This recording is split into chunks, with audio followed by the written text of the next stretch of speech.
amemwambia aje kumaliza. Ujue Mungu alimwambia hakika wakati mtakula na yeye anasema aje? Mwanamke akamwambia nyoka, matunda ya mti wa bustani twaweza kula, lakini matunda ya mti ulio katikati ya bustani, Mungu amesema msiale wala msiaguse. Mungu amesema msiale wala msiaguze. Ndio amesema? Ndio. Mungu amesema msiale wala msiaguse. Sasa wacha twende kinywa cha Yesu tusikie. Mungu amesema msiale wala msiaguze. Uone kubadilisha tu neno la Mungu hivi kidogo tu umepotea. Na ndio dunia imepotea, sababu watu wanashika Biblia wakienda Sunday, lakini ukimuuliza mtu akikumba anaenda wapi? Anaenda mbinguni, na wengine wanaenda kuchomeka. Anabadilisha neno la Mungu, lakini ameshika hilo neno. Sasa hawa amebadilisha ama hajabadilisha? Mungu alisema msiakule wala msiagu.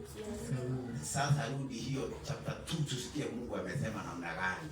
Pale ulikuwa umesoma verse 7. Verse 16 ama ni 7? 16. Hawa amesema msiaguze, msikule wala msiaguze.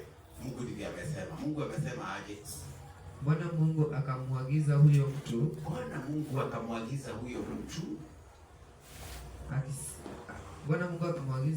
mtu akisema matunda ya kila mti wa bustani waweza kula,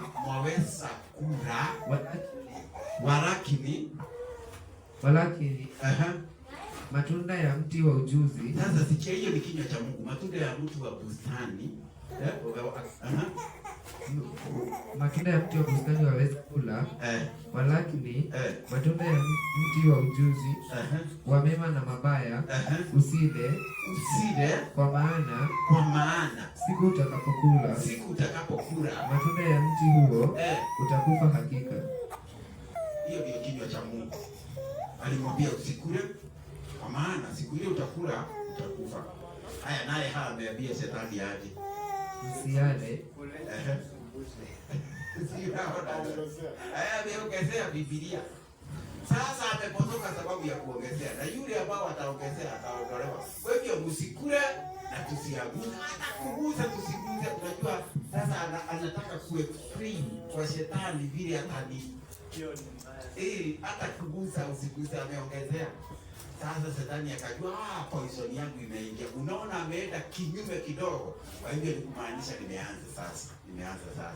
Akaenda mpaka akaaguka. Haya, enda Bili hiyo verse 4. Usikie aliposema hivyo tu msikule ama msiguze, akasema aje? Nyoka akamwambia mwanamke, hakika hamtakufa. Hamtakufa. Sasa unaona kanisa ya kwanza imeondoka katika misingi. Misingi ilikuwa imesema usikule mti wa uzima. Naye conversation imekuja, wamekaribia sasa kuikula. Na Mungu alikuwa amesema isikule. Sasa Biblia inasema hakika hamtakufa. Kumbe ndio Mungu amesema tusikule. Haya, usikie shetani vile anasema. Na anasema ukweli shetani. Hapo anasema aje? Hakika hamtakufa. Kwa maana Mungu anajua ya kwamba siku mtakayokula matunda ya mti huo mtafumbuliwa macho, nanyi mtakuwa kama Mungu, mkijua mema na mabaya. Shetani alidanganya hapo? La. Sisi Mungu alikuwa amewaambia. Lakini hebu nikuulize, si unakula taabu saa hii? Na tunajaribu kustruggle katika maisha, na ukiambiwa kuna jambo utafanya uwe kama Mungu. Mungu ana nini ambayo inafungua kwa Mungu? Si unataka ungependa kukaa kama huyo Mungu sasa. Sasa naye huyu anataka kukaa kama huyo Mungu sasa. Nani hangependa?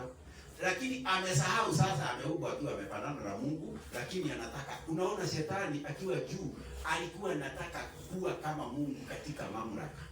Sasa hiyo alishindwa juu mbinguni, ndio amekuja kushinda nayo hapa. Sasa nao hawa anataka kukula ili afanane na Mungu, ajue mema na mabaya. Kwa hivyo anataka vile Mungu anaona na yeye aone hivyo. Kwa hivyo akiwa na that motive, akae kama Mungu zaidi, amkaribie, ndivyo anaenda mbali na Mungu, sababu anaenda kukaribia Mungu kinyume na neno vile aliwaambia wasikule. Sasa sikia vile shetani atarebesha hiyo mti. Shetani atairebesha, ataipaka na mafuta, hebu uone. Kwa maana Mungu anajua ya kwamba siku mtakayokula matunda ya mti huo mtafumbuliwa macho, nanyi mtakuwa kama Mungu, mkijua mema na mabaya. Mwanamke alipoona ya kuwa ule mti wafaa kwa chakula. Ona. Sasa haukuwa chakula huo mti. Lakini mwanamke alipoangalia hivi, akaangalia. Na kweli huu mti unafaa kwa chakula. Na hiyo haikuwa chakula, ni hii miti ingine walikuwa wanakula. Mti wa uzima walikuwa wanakula, mti wa chakula walikuwa wanakula, lakini huu sasa ameangalia, sasa amebadilishiwa mawazo, akaiangalia, na kweli huu mti unafaa kwa chakula.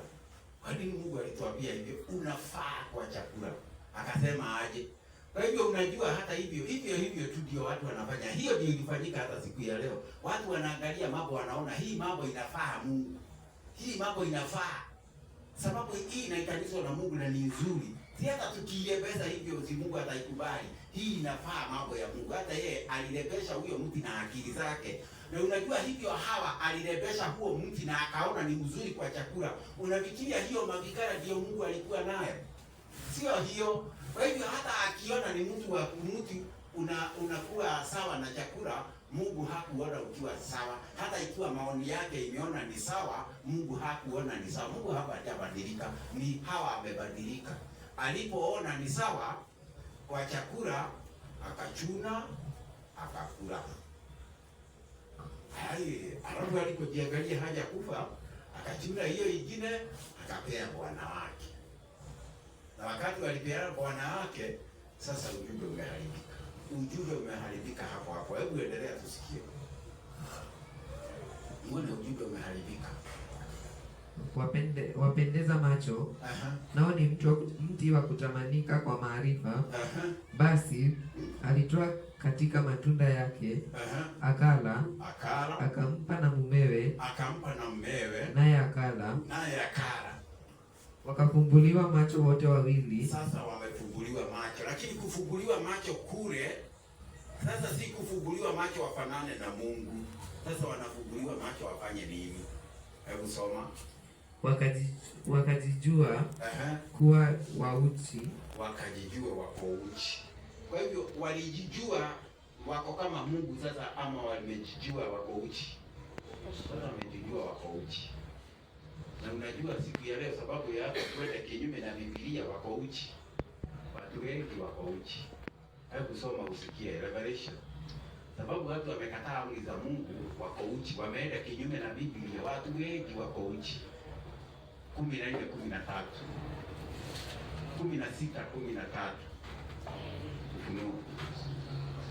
Inasema, nikaona roho tatu za uchafu zilizofanana na vyura. Nikaona roho tatu za uchafu zinafanana na vyura zikitoka katika kinywa cha yule joka na katika kinywa cha yule mnyama na katika kinywa cha yule nabii wa uongo. Hizo ndizo roho za mashetani zifanyazo ishara zitokazo na kuwaendea wafalme wa ulimwengu wote. Natoka na kuendea wafalme wa ulimwengu wote, kuwakusanya kwa vita. Kwa hivyo wafalme wote na watu wote wanakusanywa kwa sababu ya vita ya siku ile kuu ya Mwenyezi Mungu. Kwa hivyo siku ile kuu, mtumishi, siku ile kuu, si siku kuu ni gani? Hapa kuna mtu atapigana na Yesu, kuja kwa Yesu mara ya pili. Na hii siku kuu inaambiwa siku kuu ile ya Bwana. Wanajikusanya wakiwa wengi, wanafanya miujiza. Kwa hivyo wanakusanywa kwa siku ile kuu ya Bwana. Sidio, rudia hapo. Inasema Hizi ndizo roho za mashetani. Hizi ndizo roho za mashetani zifanyazo ishara, zinafanya ishara zitokazo na kuwaendea wafalme wa ulimwengu wote, zikihubiri hata kwa wafalme wa ulimwengu wote, kuwakusanya kwa vita ya siku ile kuu ya Mwenyezi. Kwa hivyo wanakusanywa kwa siku ile kuu ya Mungu Mwenyezi. Kwa hivyo kuna siku kuu ambayo inakufanya watu wakusanye. Kwa hivyo ukiona miujiza inayofanyika, ukiona wafalme wakishikana na watu wa dini, mjue kuna siku kuu ambayo ya Bwana inataka kupigwa vita nayo. Hiyo siku kuu ni gani? Na hiyo ndio vita ya kanisa wakati wa mwisho. Isaia 58:13. Si imesema siku kuu ya Bwana? Sasa siku kuu ya Bwana ni gani? Ambao watu wanafanya miujiza, akina ng'anga wanafanya miujiza, wanakusanya umati mkubwa unakuwa nyuma yao. Wanakusanywa hivyo vikundi ili wapigane na siku kuu ya Bwana. Ni gani hiyo? Kama ukigeuza mguu wako, usiharibu Sabato. Usifanye anasa yako. Usifanye anasa yako siku ya utakatifu wangu. Ukaitia Sabato siku ya furaha na siku takatifu ya Bwana. Kwa hivyo hii ni siku takatifu ya Bwana. Na ndio wale wanakuja kupigana nayo. Alafu yenye heshima ukiitukuza kwa kutokuzifanya njia zako mwenyewe. Usifanye njia zako wewe mwenyewe. Wala kuyafuata ya kupendezayo. Wala kusema maneno yako mwenyewe. Hata kusema maneno yako mwenyewe, ile kazi ilikuwa jana tulifanya, hiyo tunaabua hiyo mambo ya kufanya mambo yako mwenyewe. Ndipo utakapojifurahisha katika Bwana. Unaona? Kwa hivyo Biblia inatuambia tukitunza Sabato na tusipofanya mambo ya akili zetu, tuanze kusema mambo ya biashara leo, ndipo na wewe utajifurahisha katika Bwana. Alafu nami Bwana, sasa hiyo ni ahadi ya Sabato. Nami nitakupandisha mahali pa nchi. Unapandishwa mahali pa nchi palipoinuka. Nitakulisha urithi wa Yakobo, baba yako.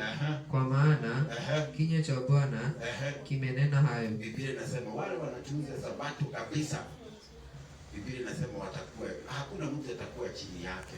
Katika imani, katika pesa kuna wengi wanakonazo, lakini katika imani huyu ako na mabilionea. Unaweza mketisha chini akusikilize, asikie mambo haya, sema hiyo mambo sijawahi sikia.